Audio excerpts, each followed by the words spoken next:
क्यों निखिल चाचा, किसकी चिट्ठी है? एक लड़की ने मुझे चिट्ठी लिखी है। लड़की ने? क्या लिखा है? बताने वाली बात नहीं है। पर लिखा क्या है? लिखा है वो मुझसे प्यार करती है। क्यों डिंग मार रहे हो निखिल चाचा?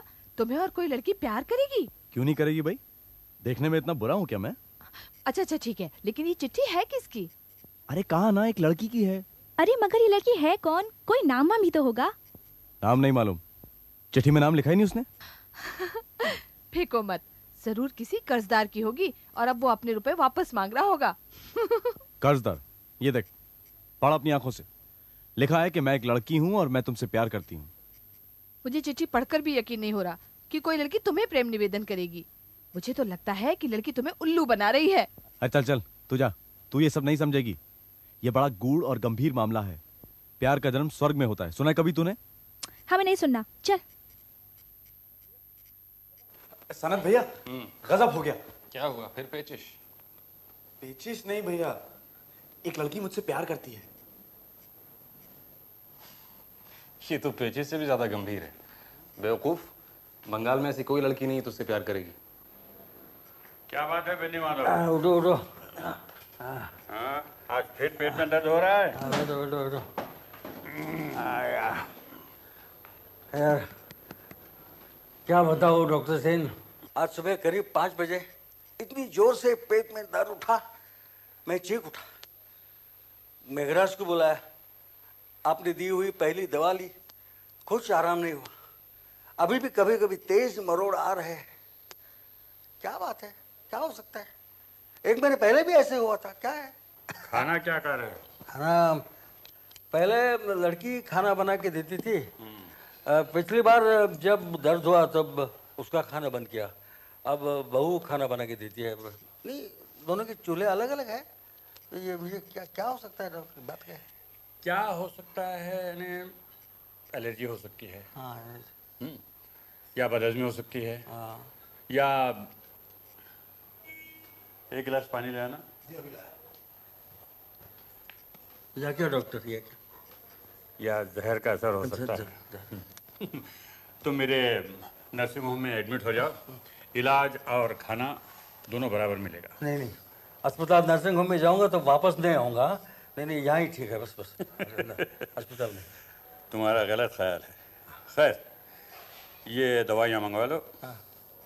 सुबह दोपहर शाम एक एक गोली ले लेना, ठीक हो जाओगे। और हाँ, आज और कल सिर्फ दही खाना। सिर्फ दही? और कुछ नहीं। जरूरत पड़ने पर मुझे इत्तला कर देना। मैं चलता हूँ।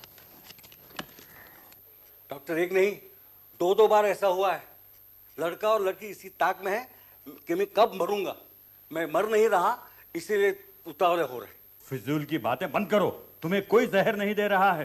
अरे भाई क्या मालूम, दुनिया में रुपया ही तो सब कुछ है, तभी तो सब काम वाम छोड़कर मुझसे चिपके पड़े हैं। बेनी माधव, चुप रहो। मेघराज, डॉक्टर की बैग लेके नीचे जाओ और देखो ये पैसा लो और बाजार से एक शेर दही खरीद के लाओ। जाओ। चलता।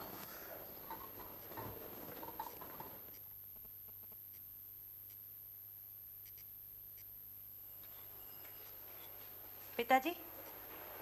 बहू, खाना वापस ले जाओ। आज से अपने खाने का इंतजाम मैं खुद ही करूंगा। क्यों पिताजी? अरे आज सुबह इतनी जोर से पेट में दर्द उठा कि डॉक्टर बुलाना पड़ा। अभी अभी डॉक्टर दवा दे के गए। पता नहीं तुम लोग क्या बनाते हो। हैं? ले जाओ खाना, दही खाकर ही रहूंगा।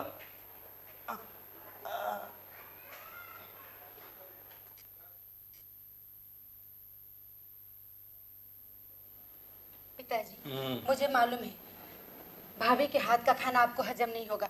आज से मैं आपके लिए खाना बना के लाऊंगी। नहीं, जाओ यहां से। मेघराज,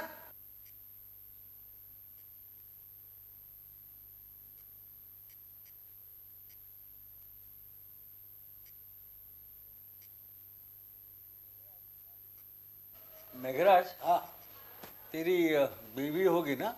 जी। हाँ, बाल बच्चे? बाल बच्चे नहीं है। नहीं है। अच्छा, अब तेरी औरत तो खाना पकाना जानती होगी ना? जानती है बाबूजी। तुम रहते हो कहाँ? दिल्ली के आसपास कहीं? जी फरीदाबाद में। फरीदाबाद, हाँ। अच्छा, ये बनकर और मेरी बात सुन।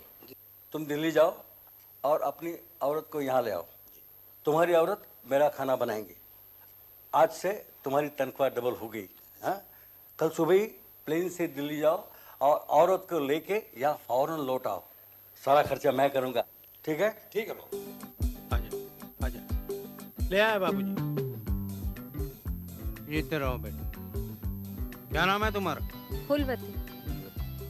फूलवती, तुम अपना मेघराज का और मेरा खाना बनाओगी दोनों वक्त का। तुम नीचे रहोगी, कोई आएगा जाएगा तो दरवाजा खोलोगी और बाद में मुझे बताओगी, ठीक है ना? जाओ जाओ।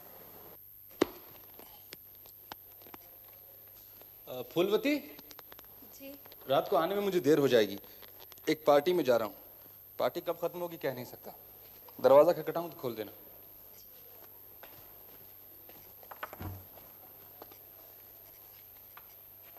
ए, दरवाजा क्यों बंद कर रही है?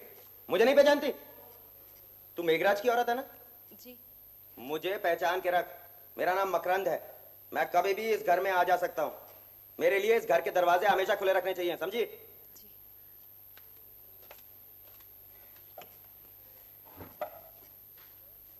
सुनो, यह है मेरे पुराने सोलिसिटर सुधांशु बाबू।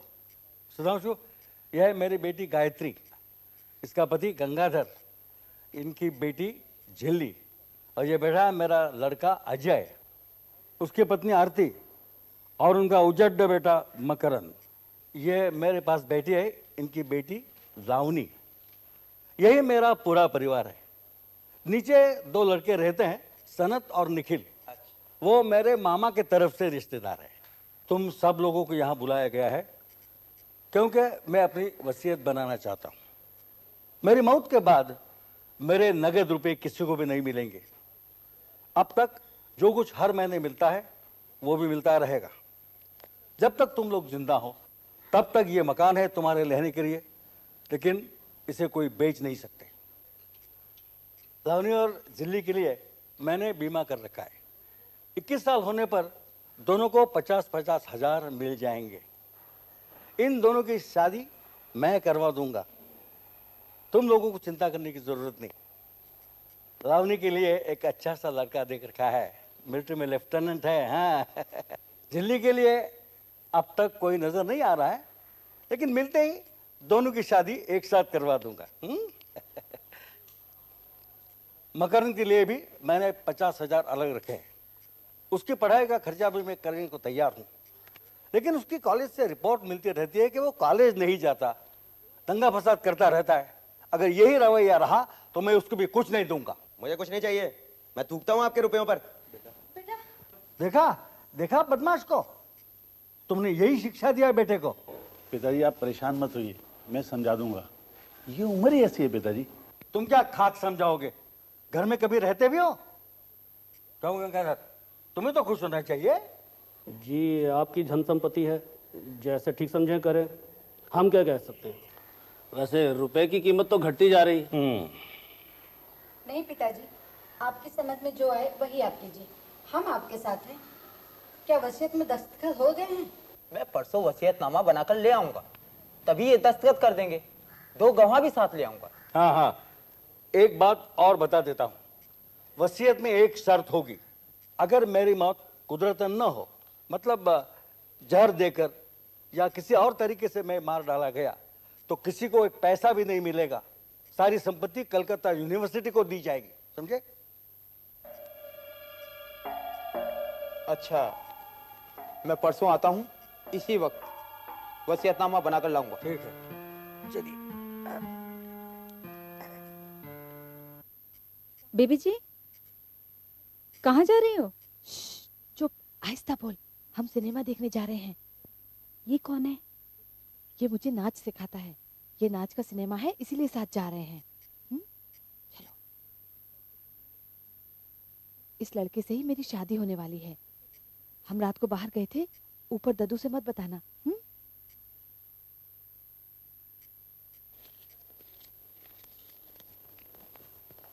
फुलवती मैं वर्धमान जा रहा हूँ। कल सुबह वहाँ एक नाच गाने की महफिल है। कल शाम तक ही आना होगा, इसलिए आज रात को तुम्हें मेरे लिए दरवाज़ा खोलने की आवश्यकता नहीं पड़ेगी।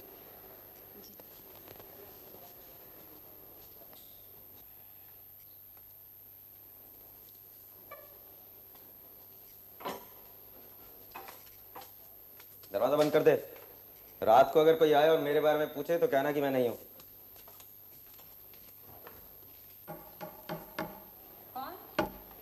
अब मैं भूल गई क्या? अरे पगले, ये तो खुशबू है, खुशबू।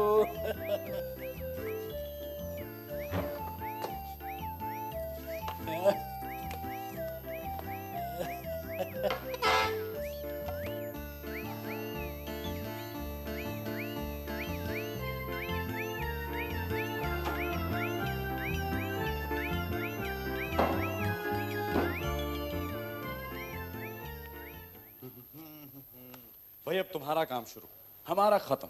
अब हम दिन भर सोएंगे। नाइट ड्यूटी खत्म, सुप्रभात।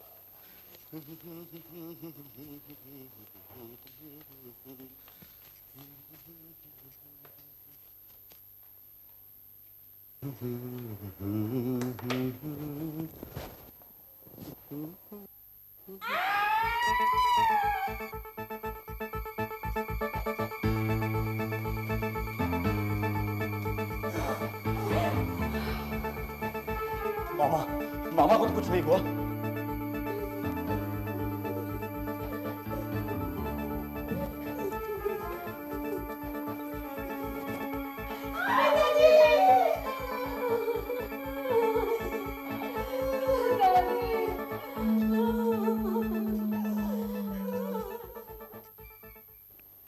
मतलब बेनी संहार।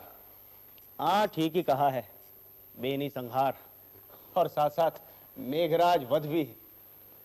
मामला उलझ गया है। बेनी संहार का मतलब है कि औरतों का जूड़ा बांधना, और जूड़ा ऐसा बंधा है कि सुलझना नामुमकिन लग रहा है। खून की वजह क्या है? बेनी माधव एक अमीर आदमी था। हर महीने अपने लड़के और लड़की को कुछ न कुछ रुपया देता था, लेकिन वो लोग उससे खुश नहीं थे। डॉक्टर सेन को शक है कि लड़के और दामाद में सांठ-गांठ थी। वो उसे खाने में जहर मिलाकर के मार डालना चाहते थे। मेघराज का खून क्यों हुआ? मेघराज घर का पुराना नौकर था। बेनी माधव के कमरे के बाहर सोता था ताकि कभी कोई जरूरत पड़े तो मदद कर सके। अब उसे खत्म किए बिना कमरे में कोई घुस नहीं सकता था, इसलिए उसे मार डाला। हत्या करने का हथियार मिला? हथियार तो नहीं मिला, लेकिन पोस्टमार्टम की रिपोर्ट से पता चला है कि हथियार कोई तेज चाकू जैसा था। एक ही वार में एक ही हथियार से दोनों को खत्म कर दिया। टाइम? ये कई रात के 12 से 3 बजे के बीच। अच्छा, आपको किन 5 लोगों पर शक है? लड़का अजय, उसकी औरत आरती, बेटी गायत्री और उसका पति गंगाधर, और अजय का बेटा मकरंद। मकरंद उस रात करीब 9 बजे घर आया था और उसी रात वापस चला गया। कहाँ गया कुछ पता नहीं, अभी तक गायब है। उसके नाम अरेस्ट वारंट निकाला है। घर में अब कौन कौन है? अजय, आरती, गंगाधर, गायत्री, झिल्ली, निखिल राय, सनत गांगुली और मेघराज की विधवा फूलवती। अजय की लड़की लावनी अपने डांस मास्टर के साथ सिनेमा देखने गई थी, लेकिन अभी तक वापस नहीं आई। निखिल और सनत रात को अपने कमरे से निकले थे, लेकिन दूसरे दिन वापस आ गए थे। इस समय घर में जो भी है उन सबको बाहर न निकलने के लिए कह दिया है। ठीक है, इन सब के जो बयान है उसकी फाइल आप मुझे दे दीजिए। हाँ, ये लीजिए। नमस्कार, मैं बेनी माधव का वकील हूँ। आज ही अखबार देखा तो। बैठिए बैठिए। अच्छा हुआ आप आ गए। अच्छा ये बताइए, बेनी माधव से आपकी आखिरी मुलाकात कब हुई थी? परसों। वो अपनी वसीयत बनवाना चाहते थे, तभी उनसे मिलना हुआ था। वसीयत पर दस्तखत होने की आज ही बात थी, लेकिन। अच्छा, वसीयत में क्या क्या शर्तें हैं? उन्होंने अपने रिश्तेदारों में से सभी को कुछ ना कुछ दिया, लेकिन अजय के बेटे मकरंद को छोड़कर। लड़का गरम मिजाज का बेवकूफ है। मुद्दे की बात यह है कि अगर उनकी मौत कुदरतन ना होती तो किसी को कुछ नहीं मिलता। सारा रुपया कलकत्ता विश्वविद्यालय को जाता। और संयोग देखिए कि उनकी मौत कुदरतन नहीं हुई। अब तो शायद किसी को कुछ ना मिले।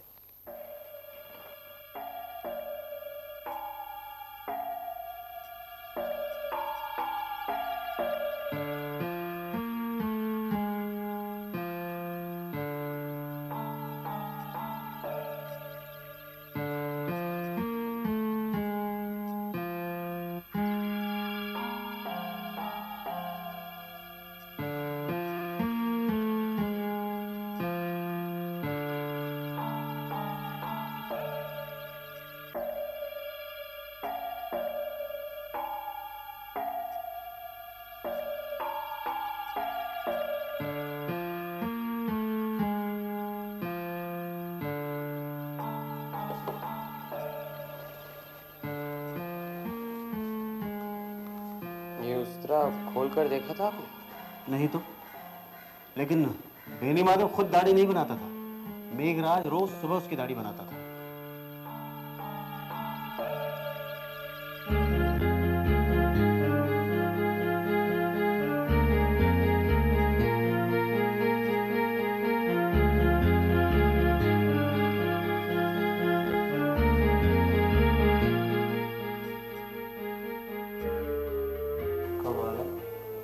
क्या हुआ?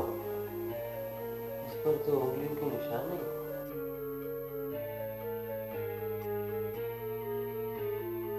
इसे मैं अपने साथ ले जा रहा हूँ। आइए आइए व्योमकेश बाबू, आइए। कहिए, दाढ़ी कैसी बनी? कुछ जमी नहीं, उस तरह में धारी नहीं थी। अच्छा अच्छा, बयान पढ़े?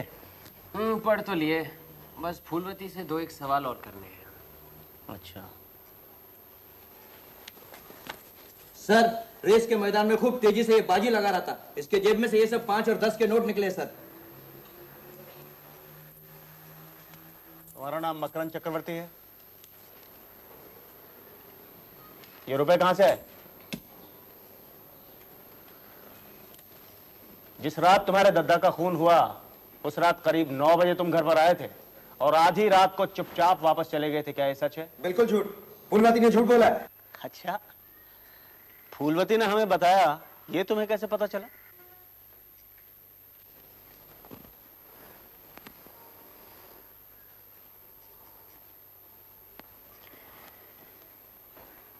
उस दिन तुम्हारे दद्दा ने अपनी वसीयत के बारे में बताते हुए तुम्हें कुछ भी न देने का फैसला किया था और तुमने कहा था कि मैं थूकता हूं तुम्हारी इस दौलत पर, और गुस्से में तुम चले गए थे। उसी रात तुम्हारे दद्दा का खून हो गया था। तो मैं क्या करूं? चुपचाप अपने कमरे में जाओ और वहां से निकलने की कोशिश मत करना, समझे?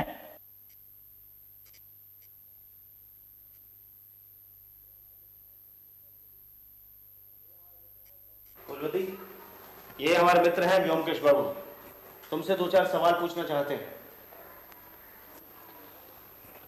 मेघराज से शादी कब हुई थी तुम्हारी? 4 साल पहले। उसकी पहली पत्नी हो? जी नहीं, एक और थी, वो गुजर गई है। कहाँ की रहने वाली हो? फरीदाबाद की। और मेघराज? वो भी फरीदाबाद का।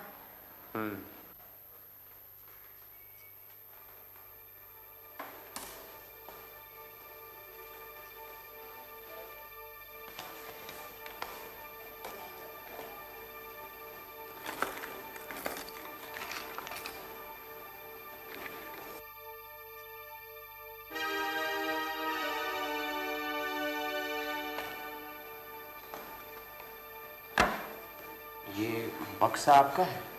जी हाँ। चलिए दूसरों से भी मिल लेते हैं। आइए।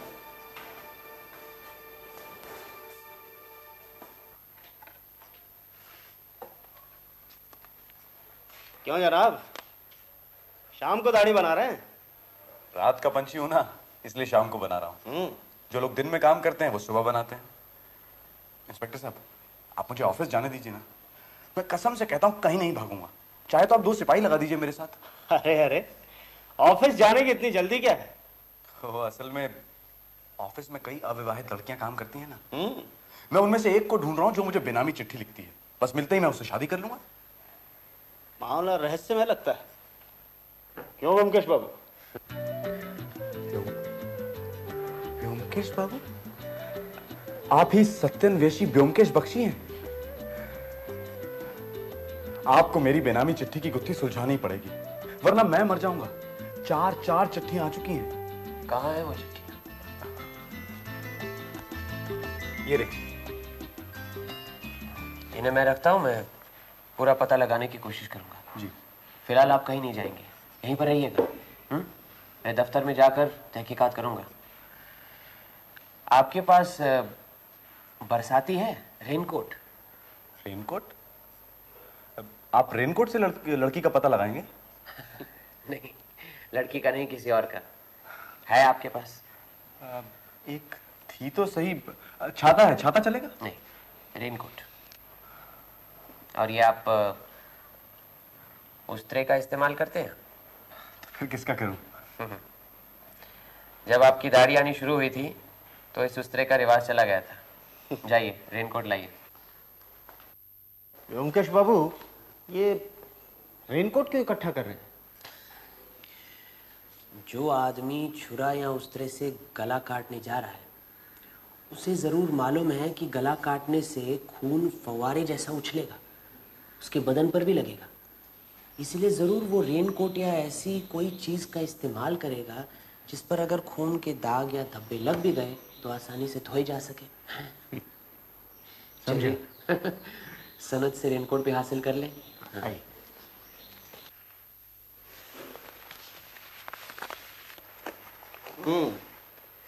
नया है ये। रेनकोट लिए जा रहा हूँ, 2 दिन के बाद वापस कर दूंगा। इसकी रसीद दिए देता हूँ। रसीद की क्या आवश्यकता है? आपका राज है, जो मन में आए कीजिए। आपके बयान में पढ़ा था कि जिस रात बेनी माधव का खून हुआ उस रात आप वर्धमान गए थे। कौन सी गाड़ी पकड़ी थी? आप कौन? ये ब्योमकेश बख्शी हैं, मशहूर सत्यन्वेषी।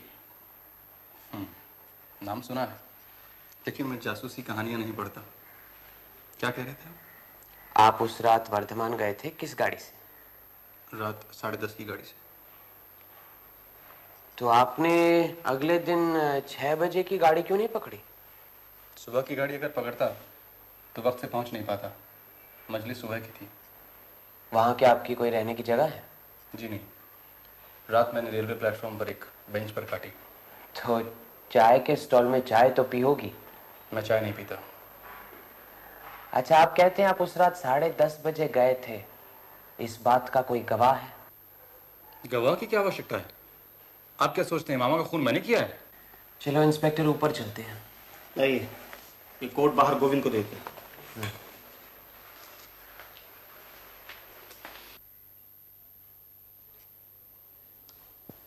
अजय बाबू, आपका लड़का मकरंद घर पर है तो सही, बुलाऊं उसको?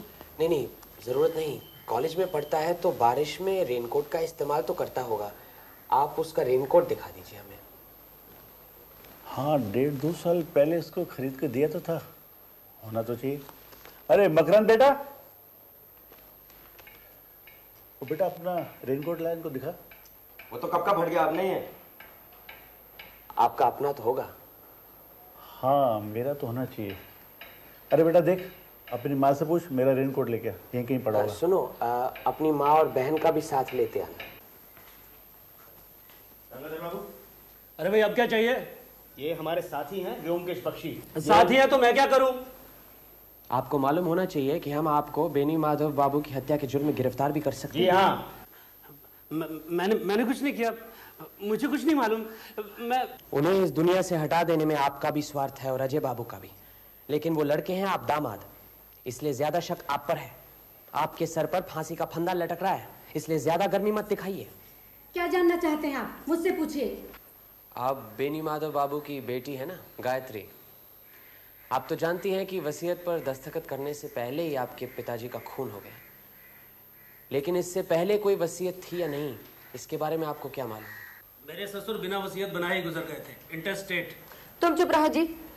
मेरे पिताजी की कोई वसीयत नहीं है और ये जो संपत्ति वो छोड़ कर गए हैं, नए कानून के मुताबिक उसका आधा हिस्सा मेरा होता है। लेकिन हो सकता है कि वो सारी संपत्ति आपके भाई अजय के नाम छोड़ गए हैं और आपके लिए सिर्फ कुछ माहवारी का इंतजाम किया हो। मेरे पिताजी ऐसा कभी नहीं कर सकते। वो भैया से ज्यादा मुझे प्यार करते थे। नहीं, लेकिन उनके भांजे भी तो है ना, निखिल और सनत। उनसे भी तो प्यार करते थे। इतनी दूर से उन्होंने उन दोनों को यहाँ लाकर रखा है, तो क्या उनके लिए कुछ नहीं छोड़ गए? ये दोनों पिताजी के सगे भांजे नहीं हैं, दूर के रिश्ते के हैं। सनत का बाप तो दुष्चरित था, अपनी पत्नी की हत्या करके फांसी पे चढ़ गया। और निखिल का बाप, वो तो सर्कस में जोकर था, उससे भला क्यों देंगे रुपए पिताजी? अच्छा, ये सब रहने दीजिए। मुझे बताइए कि आपके पास यहाँ कितनी बरसातियाँ हैं? बरसाती? रेनकोट? 2 है, एक इनका और एक झिल्ली का। ठीक है, दोनों निकलवा दीजिए, हम साथ ले जाएंगे। गोविंद, ये सब पुलिस स्टेशन ले जाओ, इन सब की जांच होगी। अच्छा साहब। जाओ। ये वो निखिल के प्रेम पत्र हैं, इनकी भी जांच करवा लीजिए। मुझे तो लगता है जरूर किसी लड़की के उंगलियों के निशान भी मिलेंगे इस पर। आज के लिए इतना काफी है। रात को सोचकर देखता हूँ कि अगला कदम क्या होना चाहिए। तो कल सवेरे यहीं पर 9 बजे मिलते हैं। आइए।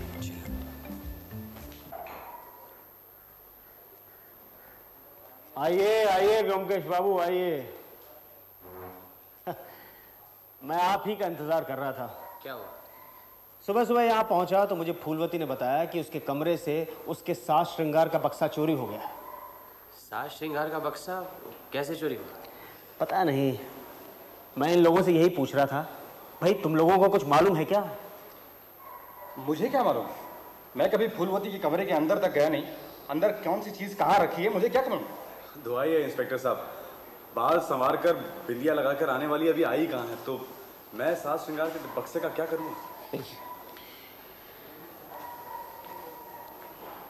मुझे कल रात को एक प्लान सूझा है। कुछ दिनों के लिए मैं बाहर जा रहा हूँ। बाहर? कहाँ? फरीदाबाद, मेघराज के घर। ओहो, समझा समझा।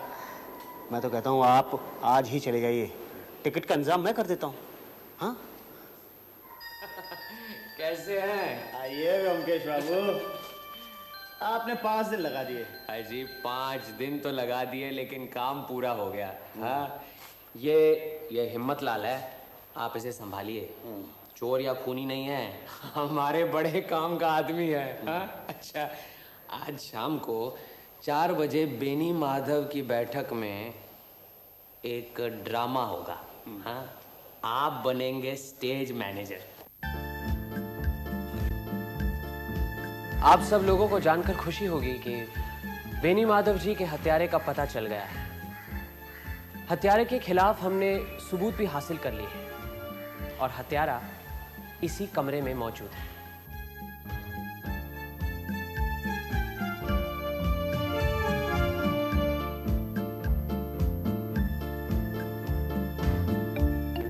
जब मैं छानबीन करने के लिए बेनी माधव जी के कमरे में गया तो वहां मुझे एक उस्तरा मिला, लंबा पुराने किस्म का, जिससे कि मेघराज रोज सवेरे बेनी माधव जी की दाढ़ी बनाता था। जब मैंने उसे करीब से देखा तो ऐसा लगा कि उस पर तो किसी की उंगलियों के निशान नहीं है।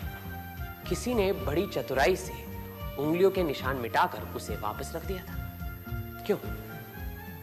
मुझे शक हुआ। मैं उसे घर ले गया।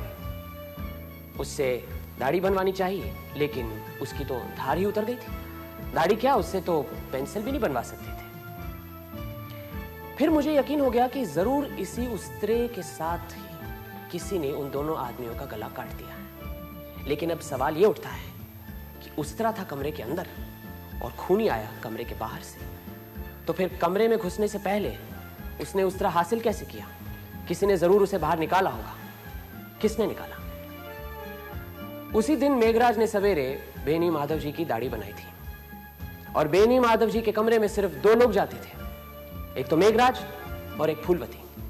भला मेघराज अपना गला काटने के लिए उस्तरा क्यों चोरी करेगा? तो बचा कौन?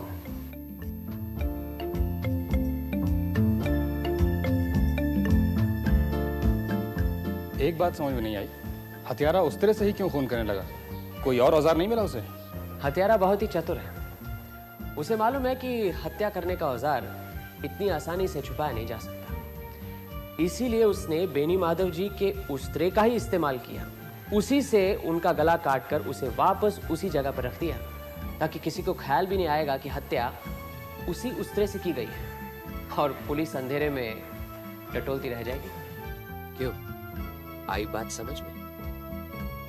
मैंने शुरू में ही एक छोटी सी गलती की थी। सोचा था कि खून का मकसद बेनी माधव जी है, और इस तरह की गलती करना अस्वाभाविक नहीं है। मेघराज बेनी माधव का द्वारपाल था। जो भी कोई बेनी माधव का खून करना चाहता था, वो बिना मेघराज का खून किए कमरे में घुस नहीं सकता था। इसीलिए उसने मेघराज को मारा। अब हत्यारा जानता था कि किसी का गला काटने से काफी खून निकलता है, और उससे उसके कपड़े भी खून से सन सकते हैं। कपड़ों पर जब खून के दाग लगते हैं तो वो आसानी से धोए नहीं जा सकते। यूरोप और अमेरिका में रहस्यमय उपन्यासों में आपने पढ़ा होगा कि जो भी कोई खून करता है वो अक्सर रेनकोट जैसी कोई चीज पहन लेता है, क्योंकि रेनकोट के तेल जैसे सतह पर अगर खून के दाग लगे ना तो आसानी से धोए जा सकते हैं। इसीलिए आप सबकी बरसातियां हमने इकट्ठी की थी और वो लेबोरेटरी में जांच पड़ताल के लिए भिजवाई गई थी। उसकी रिपोर्ट भी हमारे पास है। फूलवती के बयान से पता लगा कि फूलवती फरीदाबाद की रहने वाली है, और फरीदाबाद का पता भी उसके कमरे से मिला था। जानकारी के लिए मैं फरीदाबाद गया था, आज ही लौटा हूं। वहां पर जो मैंने छानबीन की, काफी कुछ पता लगा लिया।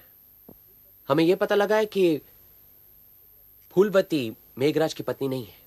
मेघराज की पत्नी गुजर चुकी है। जब बेनी माधव जी ने मेघराज को बुलाकर कहा कि जाओ, जाकर अपनी पत्नी यहां ले आओ, तो मेघराज फूलवती को अपनी पत्नी बनाकर यहां ले आया।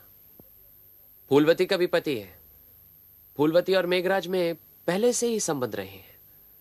फूलवती मेघराज के साथ यहां भाग आई। नहीं नहीं, ये सब झूठ है। मतलाल,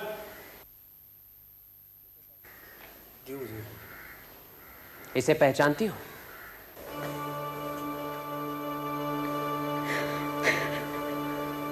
हिम्मतलाल, फूलवती तुम्हारी कौन है? ये मेरी ब्याता औरत है हुजूर। यहाँ कैसे आई? मुझे छोड़कर मेघराज के साथ भाग आई। ठीक है, जाओ तुम। इस सारी खुराफात की जड़ फूलवती है। अपने पति को छोड़कर मेघराज के साथ यहाँ चली आई और यहाँ आकर एक दूसरे मर्द को अपने मोहजाल में फंसाया। लेकिन मेघराज सख्त किस्म का आदमी था। अगर उसे फूलवती के प्रेम के बारे में पता चलता तो शायद उसे ठंडा कर देता। इसीलिए मेघराज को रास्ते से हटाना बहुत जरूरी था। लेकिन मेघराज का खून करने से पकड़े जाने का डर था। इसीलिए मेघराज के साथ साथ बेनी माधव का खून करके पुलिस की आंखों में धूल झोंकने की साजिश थी। अब सवाल यह उठता है कि क्या फूलवती अपने हाथों से इन दोनों आदमियों का गला काट सकती थी? अक्सर छुरा, तलवार, उस्त्रा औरतों के हथियार नहीं माने जाते। इसका मतलब है जरूर फूलवती का कोई मददगार था। फूलवती के कमरे में मैंने लकड़ी का एक साज श्रृंगार का बक्सा देखा। उस बक्से के अंदर आईने के साथ उसकी एक तस्वीर मिली जिसमें वो पलंग पर बैठकर हंस रही थी। दूसरे दिन सुना कि वो साज श्रृंगार का बक्सा चोरी हो गया है। असल में वो बक्सा हमने ही हटाया था। इंस्पेक्टर, वो बक्सा निकालेंगे?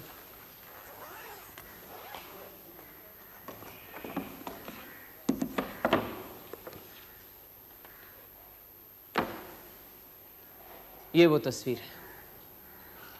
फूलवती, ये तस्वीर किसने खींची थी?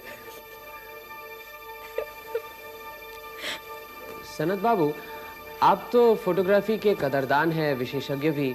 जरा देखिए तो।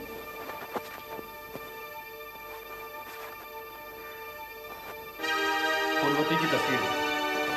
हाँ हाँ, लेकिन अगर आप गौर से देखेंगे तो फूलवती को पलंग पर बिठाकर तस्वीर खींची गई है और उसके पीछे पलंग पर लकड़ी की खूबसूरत नक्काशी नजर आ रही है। किसका पलंग है, नहीं पहचानते?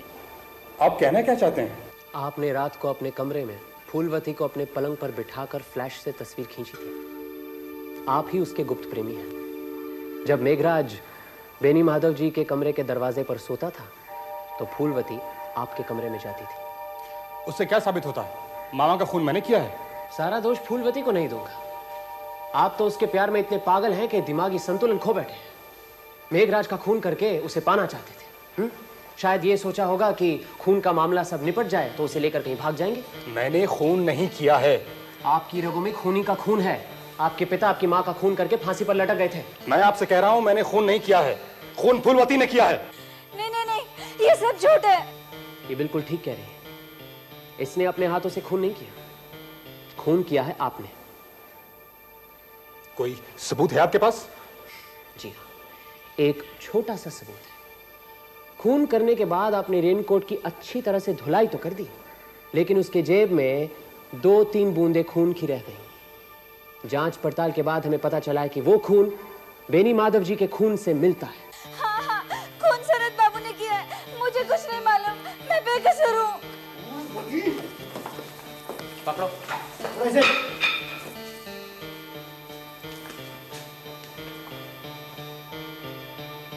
फूलवती, तुम भी कसूरवार। तुम्ही ने बेनी माधव जी का उस्तरा चोरी करके सनत बाबू को दिया था, और उस रात तुम्ही ने दरवाजा खोल के सनत बाबू को घर में घुसाया था, और फिर खून करने के बाद जब वो घर से बाहर वापस गए तो तुमने दरवाजा बंद कर लिया। हो सकता है कि खून से सना हुआ रेनकोट तुम दोनों ने धोया हो। तुम दोनों ही अपराधी हो।